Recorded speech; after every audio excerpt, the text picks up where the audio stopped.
Ya, selamat sore dan salam jumpa pemirsa. Senang sekali Nusa Tenggara Timur hari ini kembali hadir menyapa Anda.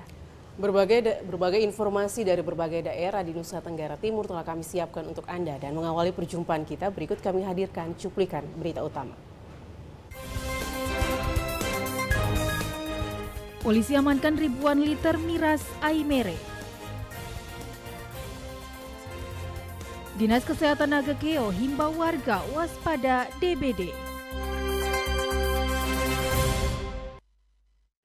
Ya, cuplikan berita utama tadi telah kami rangkai dengan sejumlah informasi menarik lainnya bersama saya Feti Nitbani. Dan saya Dina Rahman. Pemirsa, inilah Nusa Tenggara Timur hari ini selengkapnya untuk Anda.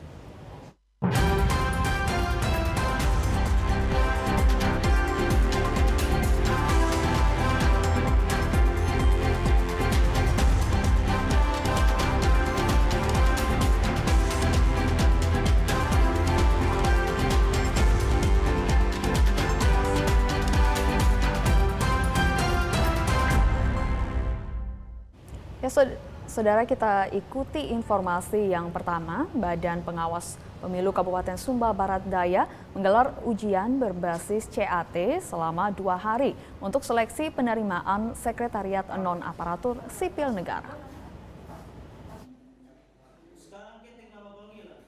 Badan Pengawas Pemilu Kabupaten Sumba Barat Daya selama 2 hari, yaitu tanggal 6 sampai dengan 7 Desember 2022, menggelar seleksi penerimaan Sekretariat Non-Aparatur Sipil Negara. Perekrutan tenaga Sekretariat Non-ASN sebagai tenaga teknis bertujuan membantu panitia pengawasan pemilu kecamatan di masing-masing kecamatan, yaitu 11 kecamatan yang ada di Kabupaten Sumba Barat Daya. Pelaksanaan tes menggunakan komputer asisted tes berlokasi di Sekretariat Bawaslu Kabupaten Sumba Barat Daya. Seleksi tersebut diikuti ratusan peserta.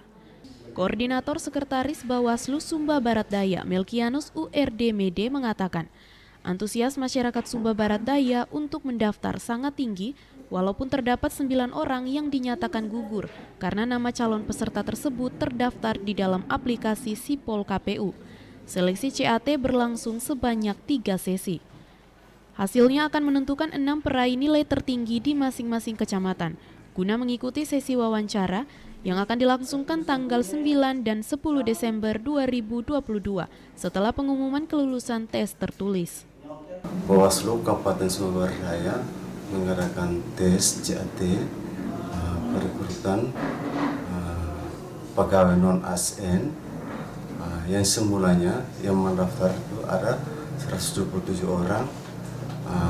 127 orang ini ada 9 yang masuk dalam Sipol dan dinyatakan tidak lolos. Yang dinyatakan yang sudah lulus dalam administrasi itu ada 118 orang. Pantauan TVRI di Sekretariat Bawaslu Kabupaten Sumba Barat Daya, sejumlah peserta pada setiap sesi menghadiri proses seleksi yang dilaksanakan di kantor tersebut. Diketahui masing-masing peserta hadir mewakili kecamatannya masing-masing untuk memperebutkan 6 kuota yang disiapkan untuk masing-masing kecamatan di Kabupaten Sumba Barat Daya. Dari Sumba Barat Daya, Freddy Ladi, TVRI NTT. Pemirsa, sebanyak 386 orang mengikuti tes tertulis sebagai PPK di Kabupaten Malaka.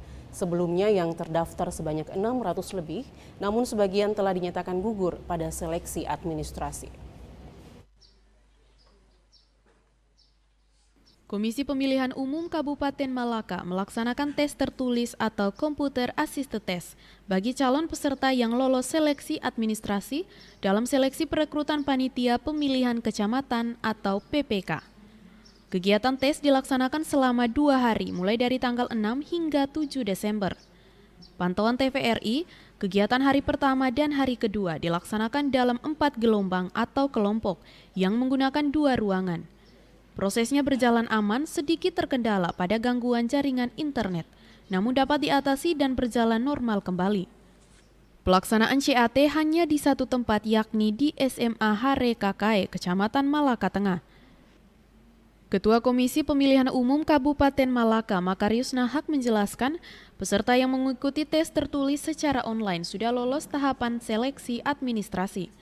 Peserta yang mengikuti CAT akan mengetahui hasilnya sendiri setelah ujian selesai dan dapat membacanya lagi di papan pengumuman yang sudah disiapkan panitia KPU Malaka.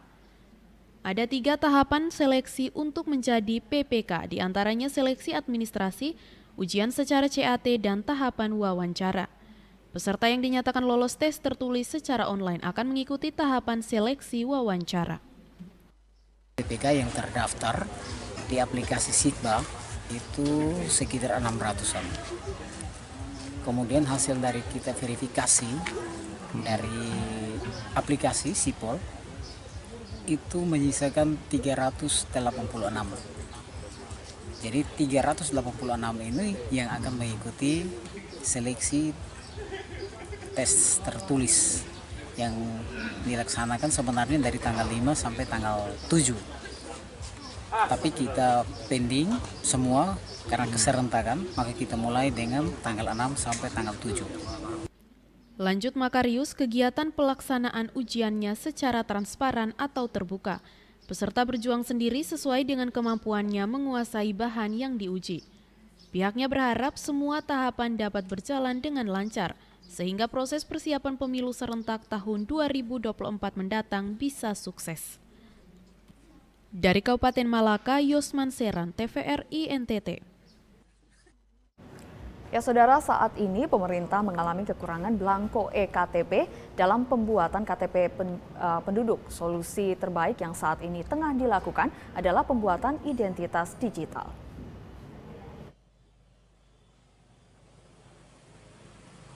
Salah satu persoalan yang sering dihadapi pemerintah dalam pembuatan identitas kependudukan adalah kekosongan belangko eKTP. Salah satu solusi yang saat ini tengah dijalankan adalah pembuatan identitas penduduk secara digital. Kadis Dukcapil TTS Apris Manafe mengatakan, identitas digital ini sangat membantu dan memudahkan pemerintah dalam menyiapkan pelayanan yang baik bagi warga. Karena terkadang mereka kesulitan mencetak dokumen kependudukan karena kekurangan belangko. Karena itu dirinya meminta kesediaan warga Timur Tengah Selatan untuk memiliki identitas digital. Syarat untuk memiliki identitas digital tidaklah rumit, yaitu handphone Android dengan tipe tertentu dan email.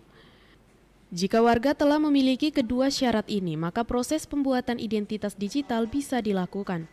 Dengan adanya identitas digital, warga bisa menggunakannya tanpa harus memiliki kartu identitas dalam bentuk fisik. Walau memberikan kemudahan seperti itu, namun warga Timur Tengah Selatan saat ini masih enggan untuk menggunakan layanan tersebut. Apris berharap agar setiap warga bisa menyadari perkembangan teknologi yang sedang terjadi dan segera mengurus identitas digitalnya. Jadi itu sekarang yang ditawarkan oleh Dirjen Dukcapil dan kami kepada masyarakat. Di tengah-tengah ketersediaan belangko yang sangat tidak ada ini. Jadi kami berharap masyarakat menyadari bahwa itu identitas digital itu penting dan punya manfaat. Dia kemana-mana kalau dia tidak bawa KTP yang keping itu tidak soal. Karena kartu keluarga sama KTP ada dalam HP Android yang dia punya tuh, yang nanti dipakai untuk instan. Jadi yang penting HP-nya itu versi minimal 8.1. Terus yang bersangkutan punya alamat email. Itu udah 10 menit KTP digitalnya jadi. Dari Kabupaten Timur Tengah Selatan, Ambuga Lamaburan, TVRI NTT. Tim penyidik tindak pidana khusus Kejaksaan Negeri Kota Kupang menetapkan dan menahan 1 orang tersangka kasus dugaan korupsi pembangunan gedung Dinas Kependudukan dan Catatan Sipil Kota Kupang.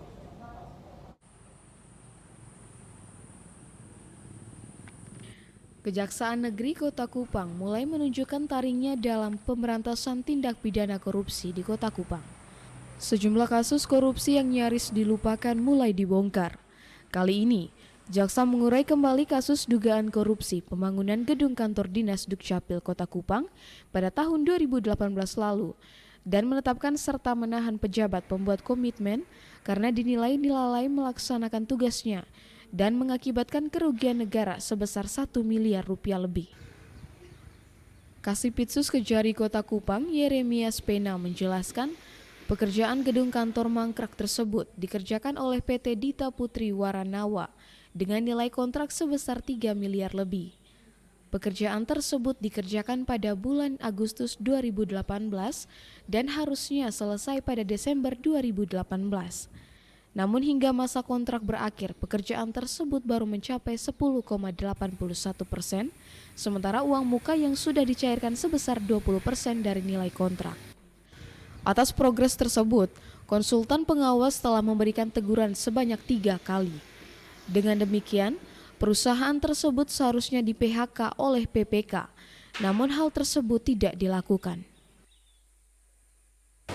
Seharusnya berdasarkan aturan itu, Saudara Harold Devi alias Luak selaku PPK harus melakukan PHK dan kemudian mengklaim jaminan pelaksanaan uang muka maupun mengenakan denda kepada PT Dita Putri Waranawa.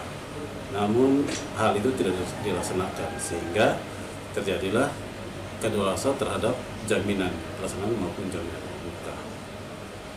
Atas dasar hal tersebut, maka setelah kami melakukan penyidikan berdasarkan aturan yang ada, ternyata PPK sudah melakukan perbuatan melawan hukum yang mengakibatkan kerugian negara dalam ini pemerintah Kota Kupang senilai 1,1 miliar 151 juta sekian. Atas perbuatannya tersangka diganjar pasal 2 ayat 1 Undang-Undang RI nomor 20 tahun 2001, perubahan atas Undang-Undang nomor 31 tahun 1999 tentang pemberantasan tindak pidana korupsi. Subsidiar pasal 3 Undang-Undang RI nomor 20 tahun 2001, perubahan atas Undang-Undang nomor 31 tahun 1999 tentang pemberantasan tindak pidana korupsi. Junto pasal 18 dengan ancaman hukuman minimal 4 tahun penjara. Kejaksaan akan terus melakukan penyidikan untuk mencari tahu keterlibatan pihak lain dalam kasus tersebut. Dari Kota Kupang, Nyongki Malelak, TVRI NTT. Pemirsa, usai jeda berikut kami akan kembali dengan informasi menarik lainnya. Ya, untuk itu tetaplah bersama kami.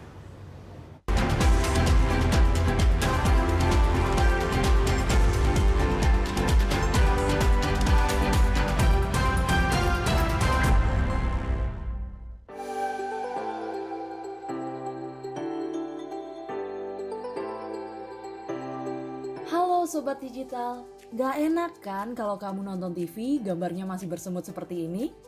Tambahkan set-top box di perangkat analog kamu untuk menonton siaran TV digital. Beli set-top box bisa di toko online atau di marketplace. Bisa juga beli di toko elektronik sekitar tempat tinggal kamu. Cara pemasangan set-top box agar perangkat analog kamu dapat menangkap siaran TV digital berikut caranya. Sambungkan kabel RCA berwarna kuning, merah, dan putih sesuai warnanya pada set-top box juga pada perangkat analog kamu. Sambungkan juga kabel antena UHF kamu ke set-top box. Lalu sambung kabel power set-top box pada sumber listrik. Nyalakan set-top box menggunakan remote. Pilih menu AV pada perangkat analog kamu. Saat muncul menu panduan instalasi, pilih channel search atau pencarian siaran. Tunggu prosesnya sampai selesai ya. Dan kamu sudah siap menyaksikan siaran televisi digital. Dan gratis tanpa berlangganan.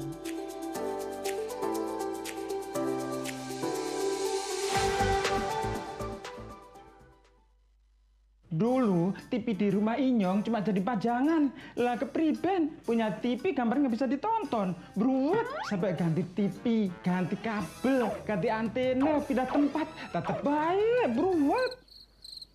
Maring sekarang sejak Inyong pakai TV digital, di rumah Inyong jadi rame terus. Gambar TV nggak semutan, suara jernih, celing. Pasangnya gampang, nggak pakai ribet. Ayo pakai TV digital aja, kelalen pasti celing.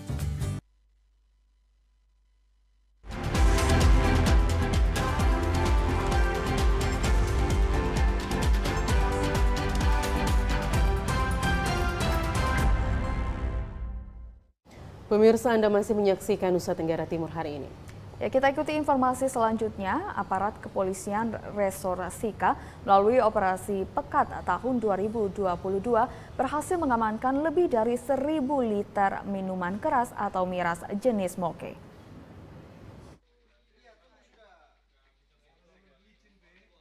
Kepolisian Resor Sika Provinsi Nusa Tenggara Timur berhasil mengamankan lebih dari 1.000 liter minuman keras atau miras. Guna mengelabui aparat, miras diisi dalam jerigen dan dimasukkan dalam box yang biasa dipakai untuk mengisi ikan. Kebetulan 3 pickup yang digunakan ini memang biasanya dipergunakan untuk mengangkut ikan guna dijual di sejumlah daerah di daratan Flores. Setelah memastikan bahwa yang ada dalam box itu bukan ikan melainkan miras, aparat kepolisian yang bertugas dalam operasi Pekat itu langsung mengiring ketiga pickup itu menuju Mapolres Sika di Jalan Jenderal Ahmad Yani Maumere. Di Mapolres Sika, aparat kepolisian kembali melakukan pemeriksaan untuk memastikan apakah barang bawaan itu benar jenis miras atau tidak. Setelah kembali memastikan bahwa barang itu benar miras, aparat kepolisian dengan dibantu ketiga sopir mobil pickup itu menurunkan lebih dari 1.000 liter miras yang diisi dalam 38 jerigen berukuran besar. Sejumlah barang terlarang itu lalu diamankan di salah satu ruangan di Mapolres untuk diproses sesuai ketentuan yang berlaku. Wakil Kepala Kepolisian Resor Wakapolres Sika, Kompol Ruli Pahroen mengaku masih melakukan pemeriksaan terhadap ketiga sopir itu untuk memastikan siapa pemilik miras tersebut. Kami dari Polres Sika itu berhasil mengamankan minuman keras jenis moke kurang lebih sekitar 38 jerigen atau total hampir 1.000 liter. Nah, kegiatan ini merupakan salah satu hasil daripada pelaksanaan kegiatan operasi penyakit masyarakat atau operasi Pekat yang kita laksanakan serentak di seluruh Indonesia, di NTT khususnya mulai tanggal 5 sampai dengan tanggal 19 Desember. Dari Kabupaten Sika, Ruben Subanraya, TVRI NTT. Pemirsa, bahan bakar minyak tanah di Kabupaten Sumba Barat Daya menjelang Natal dan Tahun Baru dipastikan masih aman. Namun diharapkan pengawasan ketat oleh pihak kepolisian agar pangkalan minyak tanah yang nakal dapat ditindak tegas. Menjelang perayaan Natal dan Tahun Baru, kebutuhan minyak tanah mulai meningkat. Namun untuk saat ini ketersediaan minyak tanah di Kabupaten Sumba Barat Daya masih aman. Sejumlah pangkalan minyak tanah mengaku masih lancar memperoleh minyak tanah dari distributor Pertamina ke pangkalan. Untuk saat ini harga minyak tanah masih seharga Rp6.000 per liter. Selain itu untuk kebutuhan rumah tangga masih dilayani oleh pangkalan yaitu 5 liter atau 1 kepala keluarga. Sedangkan untuk usaha warung makan dilayani 10 liter per unit usaha. Rohima, penjual eceran minyak tanah di Kelurahan Waitebula mengaku hingga minggu kedua bulan Desember menjelang pelaksanaan Natal dan Tahun Baru, ketersediaan minyak tanah masih aman. Iya, kita membantu, kita beli ini di pangkalannya 6.000 1 liter. Kita ibu rumah tangga itu dong kasih 5 liter. Ya, kita jual juga untuk membantu teman-teman ibu-ibu yang lain supaya dapat, karena di sana pakai KTP. Nah, mereka tidak ada KTP, itu datang beli, dorong beli di kita sudah, begitu. Makanya kita jual eceran, sesuai dengan harga juga kita jual, kita cari sedikit. Kalau kita ambil di sana 6.000, kita jual 8.000. Karena kita pakai KTP, suruh ojek lagi yang beli. Masalah minyak ini kalau di pangkalan ini bukan sama sekali tidak ada sih ada. Hanya karena stabilitas harga mereka juga masih tahan-tahan. Menyangkut dengan pendekatan hari raya yang di bulan depan ini, dalam bulan ini.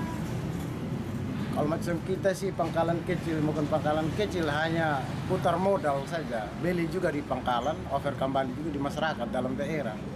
Kecuali kita ada pengiriman di luar daerah yang mungkin kita pangkalan kecil yang kaki 5 begini tidak ada nilainya.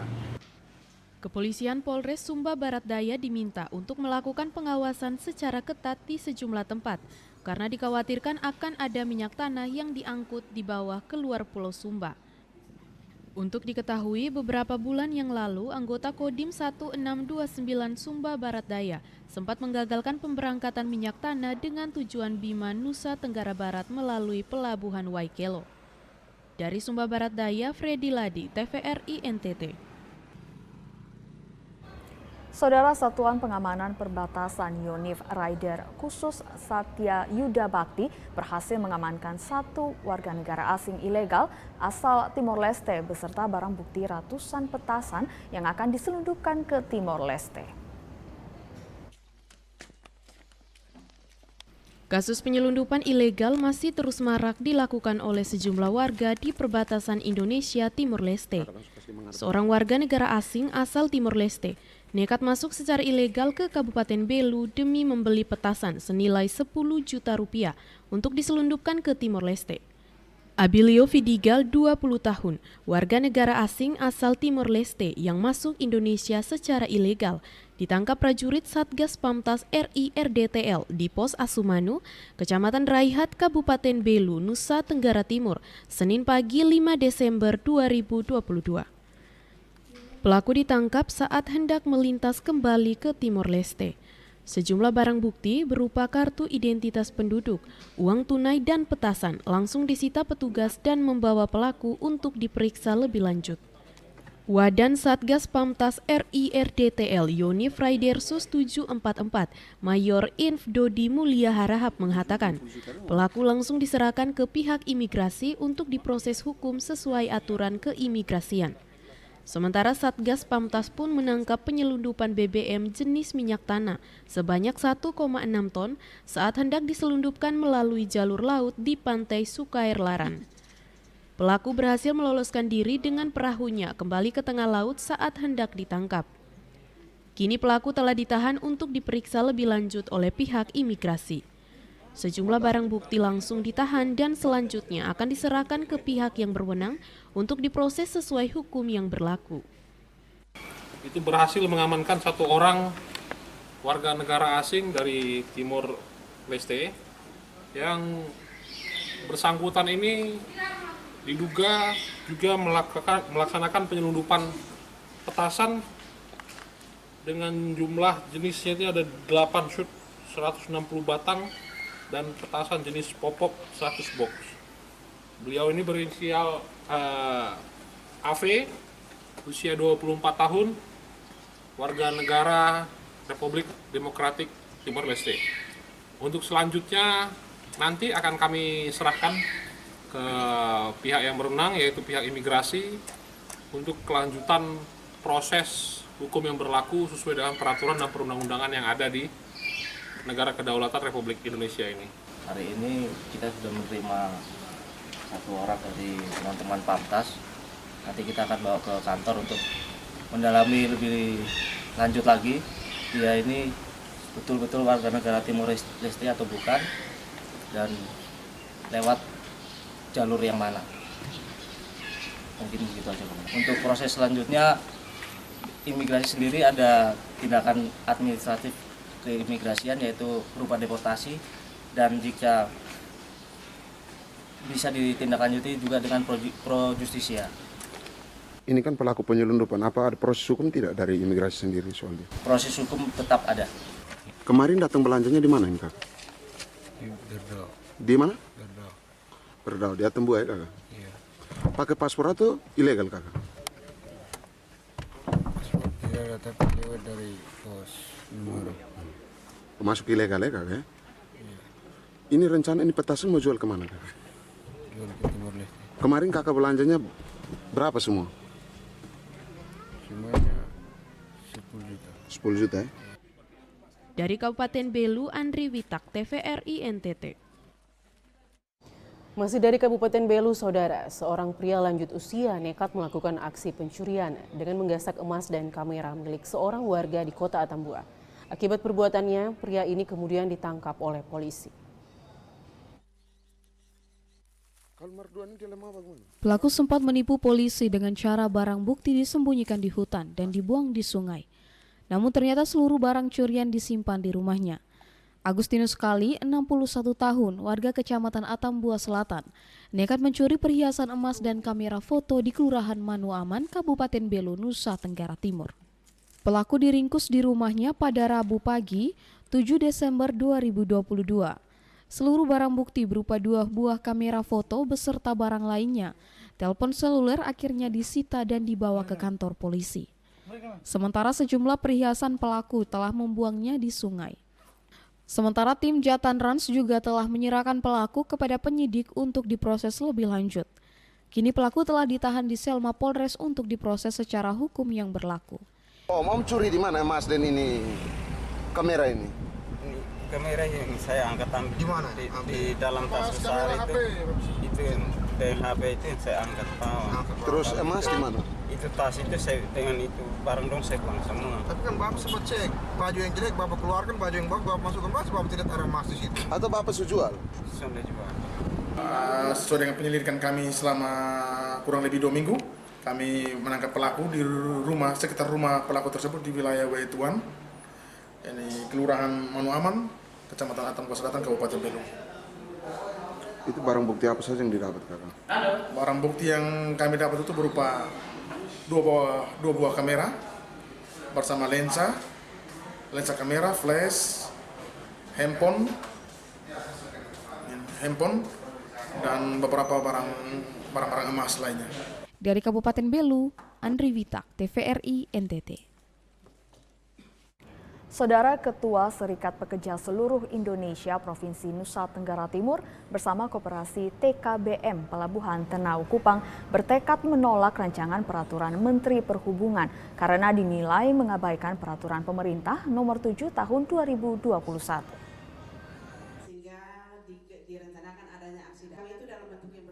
PSI seluruh Indonesia telah menerima Undang-Undang Cipta Kerja yang turunannya adalah Peraturan Pemerintah Nomor 7 Tahun 2021. Inilah yang disampaikan Stani Steva, Ketua Serikat Pekerja Seluruh Indonesia Provinsi Nusa Tenggara Timur. Menurutnya PP Nomor 7 Tahun 2021 melindungi koperasi pemberdayaan UKM. Dalam PP tersebut jelas dikatakan koperasi usaha yang ada di pelabuhan adalah koperasi TKBM. Anggota koperasi TKBM adalah anggota daripada serikat pekerja. Oleh karena itu tugas serikat pekerja maupun federasi yang ada di dalam SPSI adalah membela, memperjuangkan dan melindungi anggota manakala mereka mendapat kesulitan. Oleh karena itu tugas serikat pekerja maupun federasi serikat pekerja adalah membela kepentingan anggota serikat pekerja. Kaitannya dengan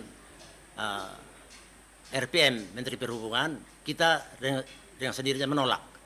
Karena bertentangan dengan PP Nomor 7 Tahun 2021, SPSI Provinsi NTT bersama Koperasi TKBM Pelabuhan Tenau Kupang bertekad menolak dengan tegas. Tetapi ke depan tidak menutup kemungkinan jika tidak diindahkan, kami akan melakukan aksi yang lebih besar dalam bentuk kami seluruh Indonesia akan akan melakukan demo besar-besaran, ya, dan puncaknya akan ada yang namanya closing pelabuhan atau semua pelabuhan melakukan mogok nasional di seluruh Indonesia secara bersama-sama. Dan untuk itu kami mohon pemerintah dalam hari ini Bapak Menteri Perhubungan bisa melihat dan mendengar apa yang menjadi harapan kami. Sementara itu, para buruh bongkar muat Pelabuhan Tenau Kupang juga berkomitmen memperjuangkan hak mereka sebagai buruh di Indonesia dan tetap berada dalam naungan TKBM. Bahwa bersama dengan semua primer yang ada di seluruh Indonesia itu, kami bersama-sama akan siap aksi yang lebih besar. Bahkan kami siap nyawa dan darah kami sampai titik penghabisan itu kami akan lakukan. Jadi kami menolak keputusan yang ada. Jadi jangan main-main TKBM itu. Satu dunia Indonesia. Kop TKBM yang satu dunia Indonesia. Pelabuhan di satu dunia Indonesia kami blok semua. Jadi kita menolak tegas. Kami musnahkan pelabuhan di dunia Indonesia. Kami hidup asalnya Kop TKBM. Bukan kami maling-maling. Sekian. Foniniti Rio Jogo, TVRI NTT. Ya pemirsa, informasi dari Kabupaten ND akan kami hadirkan usai jeda pariwara. Tetaplah bersama kami.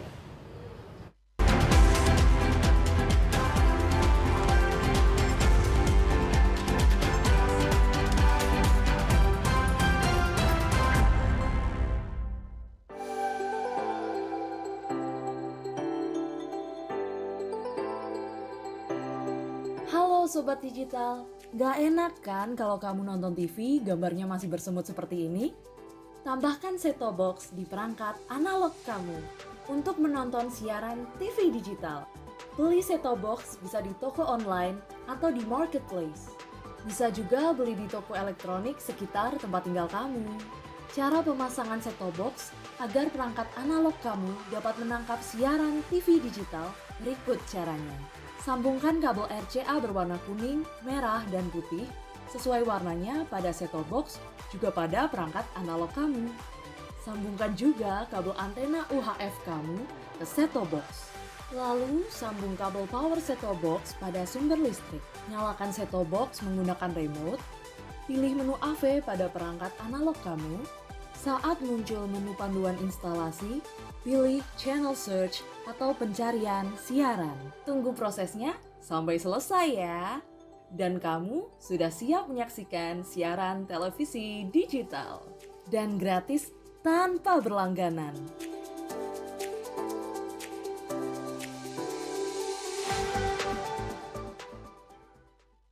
Dulu TV di rumah Inyong cuma jadi pajangan. Lah kepriben punya TV gambar nggak bisa ditonton. Beruat sampai ganti TV, ganti kabel, ganti antena, pindah tempat. Tetap baik, beruat. Maring sekarang sejak Inyong pakai TV digital, di rumah Inyong jadi rame terus. Gambar TV nggak semutan, suara jernih, celing. Pasangnya gampang, nggak pakai ribet. Ayo pakai TV digital aja, kelalen pasti celing.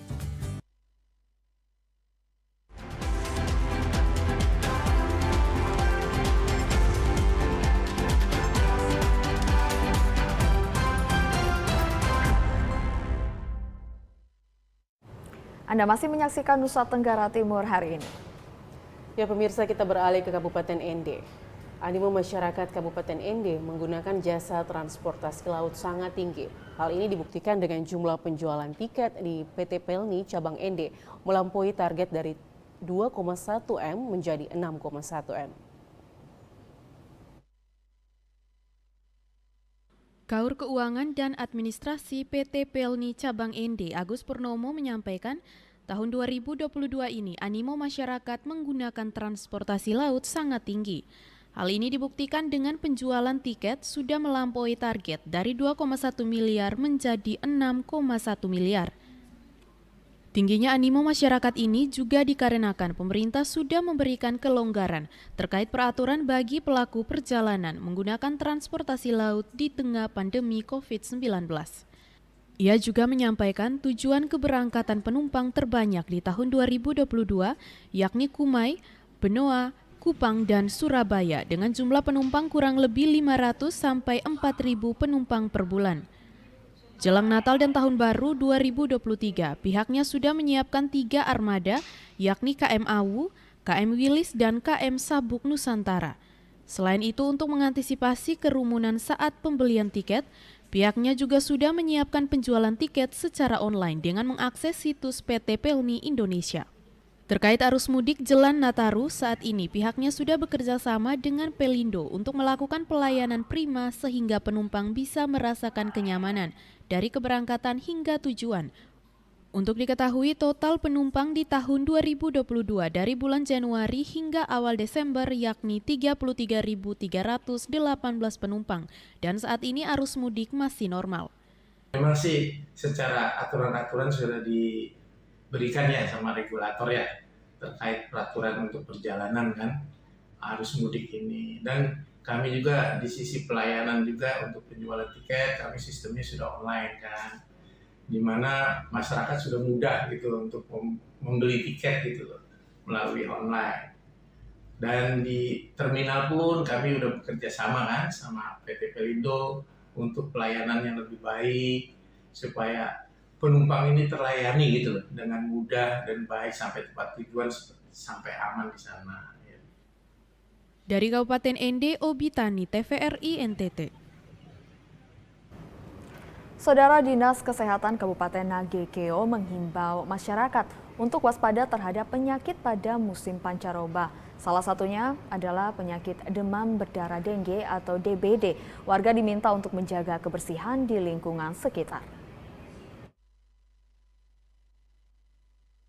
Kasus demam berdarah dengue atau DBD masih menjadi momok yang menakutkan saat ini, terutama pada musim pancaroba saat ini.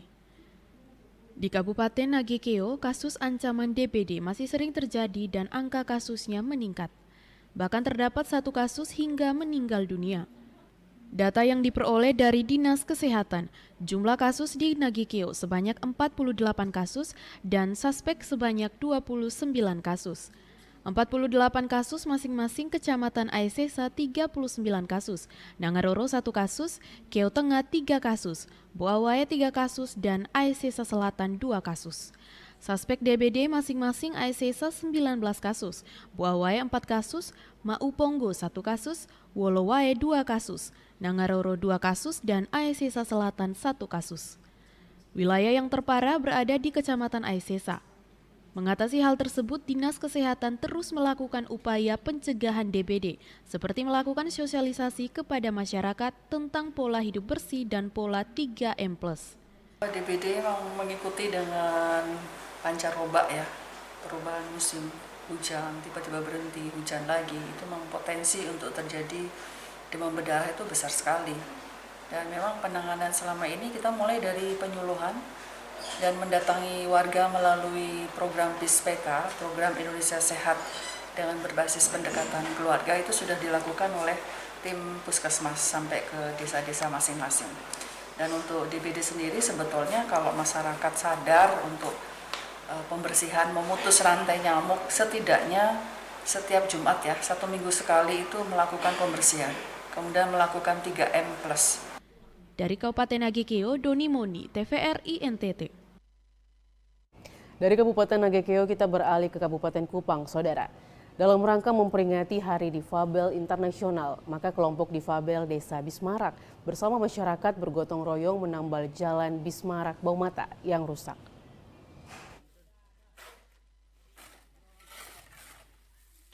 Beginilah aksi perbaikan atau penambalan ruas jalan yang menghubungkan Desa Bismarak, Kecamatan Nekamese, dan Desa Baumata, Kecamatan Taibenu ke Kota Kupang.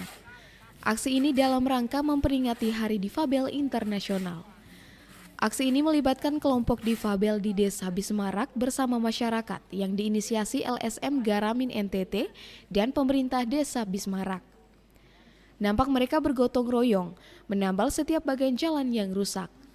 Kepala Desa Bismarak Petrus Timate mengisahkan, kegiatan kelompok difabel di Desa Bismarak diawali dari inisiasi LSM Garamin NTT terkait rencana program difabel di Desa Bismarak. Sebagai kepala desa, ia langsung menyambut baik program difabel tersebut. Karena diakui bahwa sejauh ini belum ada program pemerintah yang inklusi atau melibatkan kelompok difabel. Sejak saat itu telah terbentuk kelompok difabel di desa. Dan saat ini pemerintah desa dalam perencanaan di desa melibatkan difabel. Untuk itu, sebagai kepala desa sangat mengapresiasi kegiatan pemeliharaan Jalan Baumata Bismarak yang saat ini telah mengalami kerusakan. Saat ini kelompok difabel Desa Bismarak bersama dengan masyarakat melakukan kegiatan gotong royong dalam rangka menambal jalan alur jalan Bismarak Baumata Kempui, yang mana kegiatan ini diinisiatif oleh kaum difabel Desa Bismarak. Kita tahu bersama bahwa kaum difabel ini selama ini kaum yang sangat tidak diperhatikan oleh pemerintah. Oleh karena itu dengan kegiatan mereka melakukan kegiatan ini, kegiatan yang menyentuh kami pemerintah desa, sehingga kami pada saat mereka datang kepada kami untuk menyampaikan aksi nyata mereka dalam rangka Hari Difabel Dunia pada tanggal 3 Desember barusan, kami pemerintah desa merasa tersentuh. Sementara itu, Sekretaris Garamin Elmi Ismau mengatakan, kegiatan ini sepenuhnya merupakan inisiasi kelompok difabel Desa Bismarak yang selama ini didampingi oleh Garamin NTT dengan mengumpulkan uang untuk membeli material bahan bangunan. Kemudian bersama masyarakat dan pemerintah desa sepakat mengerjakan Jalan Bismarak Baumata. Kami mendampingi 6 desa, salah satunya Desa Besmara. Jadi ini Garamin masih support dengan ini pertemuan rutin ketiga. Jadi hari ini sebenarnya pertemuan rutin ketiga sekalian ini merayakan Hari Disabilitas Internasional. Sebenarnya mau buat kerja jalan ini dari tanggal 3 Desember. Tapi karena ada beberapa kegiatan di desa lain, jadi saya minta untuk kegiatan ini dilaksanakan di tanggal 5. Dan ini inisiatif dari teman-teman kelompok difabel Desa Besmarak sendiri. Karena Hari Disabilitas, saya tanya ke mereka, ini hari rayanya kita internasional, jadi aksi apa yang mau dibuat. Jadi kelompok disabilitas ini sendiri mereka rapat sendiri. Setelah itu mereka rapat bersama dengan fasilitator desanya, bersama dengan pemerintah desa, dan menginisiasi untuk membuat aksi nyata di masyarakat. Ia berharap kegiatan seperti ini terus dilakukan di tengah masyarakat untuk ikut terlibat dalam pembangunan di desa, dalam upaya mengadvokasi tentang upaya pemenuhan hak-hak penyandang disabilitas di desa dan Kabupaten Kupang. Dari Kabupaten Kupang, Kris Poto, TVRI NTT. Kita ke Kabupaten Timor Tengah Utara, Saudara, mengimplementasikan kurikulum Merdeka. Banyak sekolah yang mulai melaksanakan kegiatan proyek penguatan profil pelajar Pancasila dengan berbagai aktivitas bertema menarik seperti kegiatan seni dan budaya. Salah satu sekolah yang melaksanakan kurikulum Merdeka di Kabupaten Timor Tengah Utara adalah SMP Negeri Maubeli di Kecamatan Kota Kefamenanu. Salah satu upaya mengimplementasikan kurikulum Merdeka melalui kegiatan proyek penguatan profil belajar Pancasila dilaksanakan pihak sekolah melalui bidang seni dan budaya. Bertemakan ekspresikan aksimu, pihak sekolah SMP Negeri Maubeli menggelar kegiatan ujian praktek proyek kearifan lokal berupa tarian kreasi bagi siswa-siswi kelas 7. Berpakaian adat setempat, para siswa yang ada diminta membentuk kelompok dan mempertunjukkan aksi tarian hasil ide kreatif mereka masing-masing. Tarian kreasi yang dibawakan haruslah merupakan hasil kolaborasi berbagai gerakan tarian daerah setempat yang dipadukan selaras dengan syair yang terdapat dalam lagu Profil Pancasila. Menurut Kepala Sekolah SMP Negeri Maubeli Kefamenanu, Maria Seoteme, sesuai dengan kurikulum Merdeka, para siswa dituntut mampu berkreasi sendiri sesuai kreativitas yang dimilikinya. Dan tujuan dari proyek kearifan lokal yang digelar ini sebagai upaya menumbuhkan rasa cinta budaya pada diri siswa.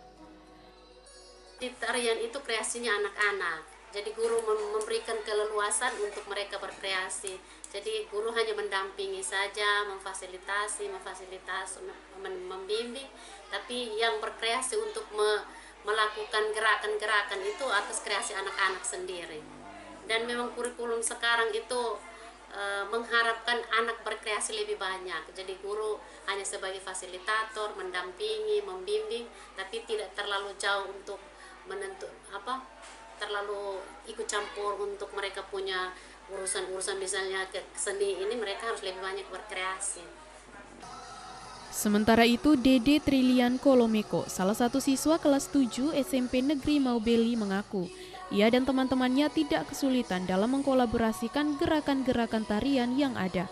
Karena sebelumnya telah diajarkan dan diminta guru untuk membuat terlebih dahulu sinopsis dari tarian-tarian daerah yang akan dibawakan. Dari sebelum kami menarik, ibu suruh kami untuk membuat sinopsis. Sinopsis itu berisi tentang tarian-tarian yang berasal dari 3 daerah di NTT. Terus setelah itu digabungkan ya, dan buat dalam gerakan-gerakan tadi. Ya. Jadi ini latihan sendiri ya? Ya. Dari Kabupaten Timor Tengah Utara, Joseph Praso, TVRI NTT.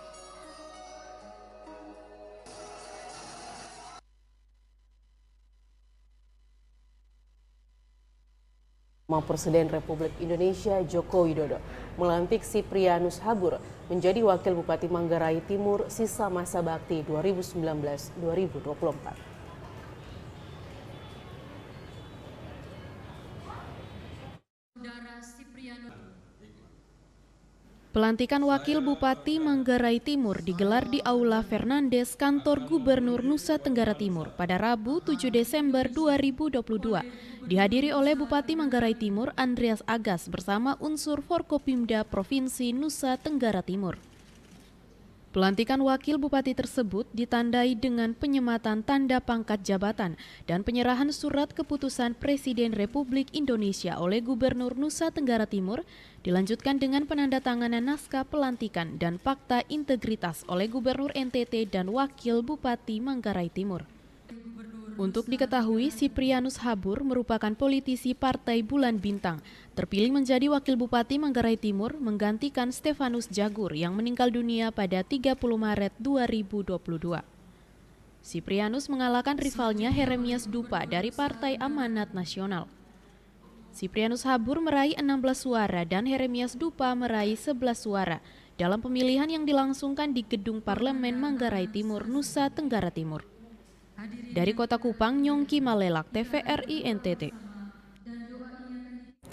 Pemirsa, Universitas Nusa Cendana menerima sertifikasi Sistem Manajemen Mutu ISO 9001-2015 yang diserahkan langsung tim sertifikasi ISO kepada 3 biro di lingkungan Undana, yakni Biro Perencanaan dan Kerjasama, Biro Akademik dan Kemahasiswaan, serta Biro Umum dan Keuangan.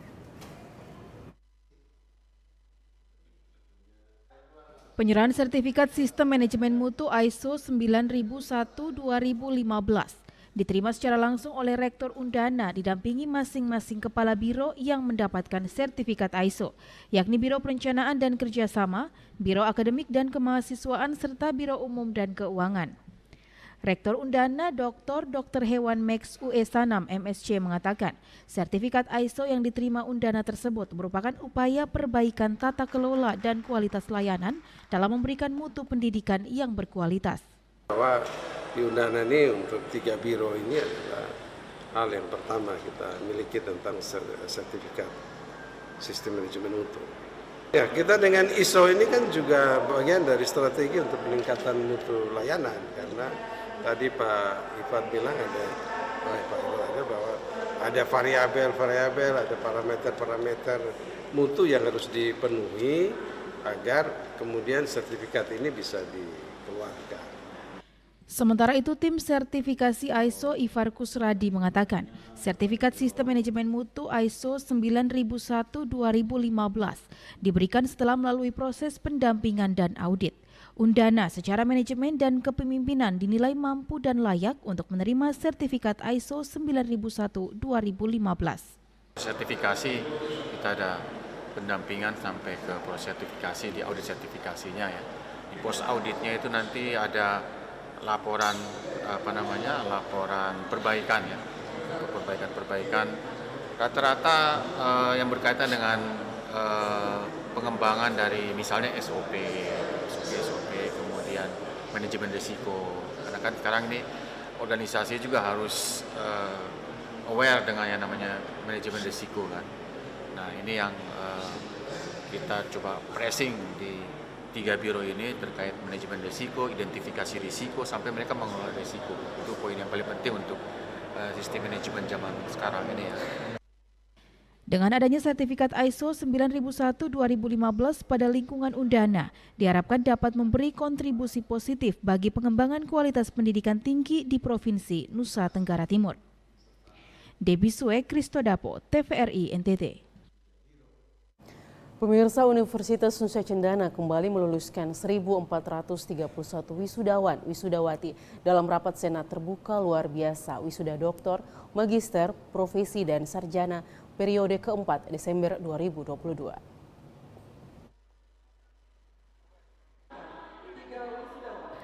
(1.341) wisudawan wisudawati terlihat antusias memenuhi Geraha Cendana pada Rabu 8 Desember 2022.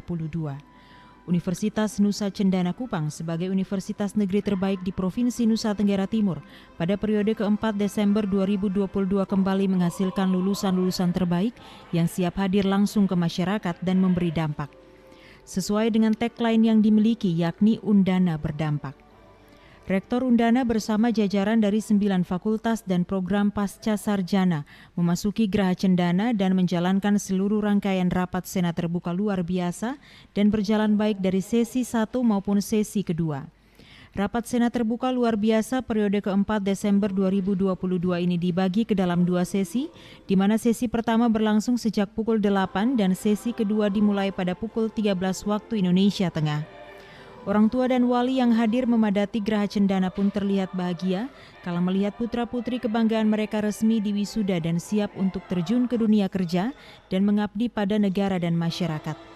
Lulusan Universitas Nusa Cendana telah terbukti memiliki kualitas yang luar biasa baik, khususnya di Nusa Tenggara Timur. Lulusan Undana pun telah berkontribusi nyata dalam membangun daerah. Usai wisuda sesi pertama, Rektor Undana Dr.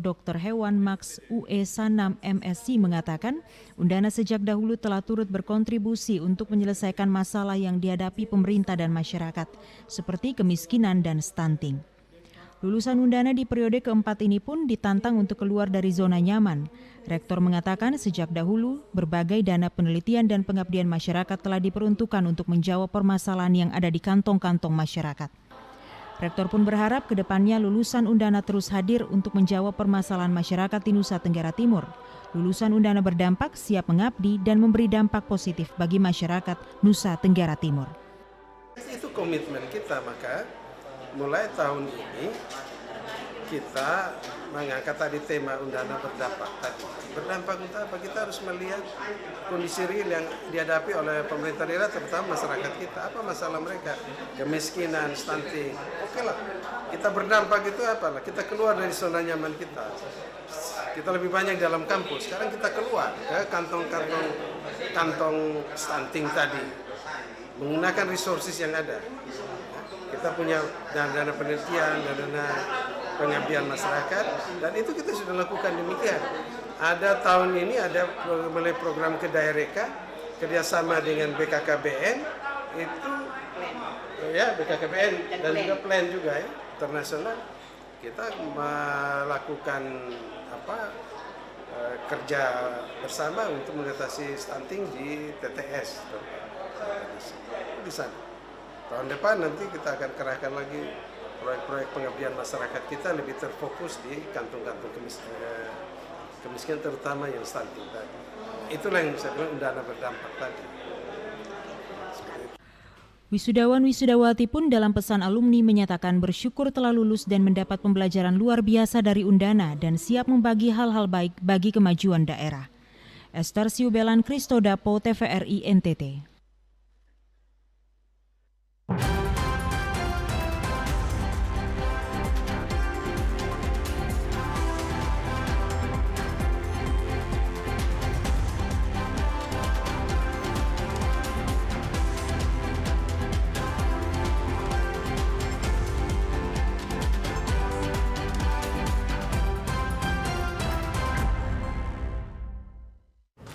Ya pemirsa, informasi tadi sekaligus mengakhiri perjumpaan kita hari ini. Tidak lupa kami juga mengajak Anda untuk tetap menaati protokol kesehatan untuk mencegah penyebaran COVID-19. Dan pemirsa, mari beralih ke TV digital untuk kualitas yang lebih baik. Terus saksikan Nusa Tenggara Timur hari ini yang menyajikan informasi secara santun, lugas, dan berimbang hanya di TVRI NTT Media Pemersatu Bangsa. Akhir kata saya Dina Rahman. Ya, dan saya Feti Nidbani mewakili seluruh kerabat kerja yang bertugas mengucapkan terima kasih atas kebersamaan Anda. Selamat petang dan sampai jumpa.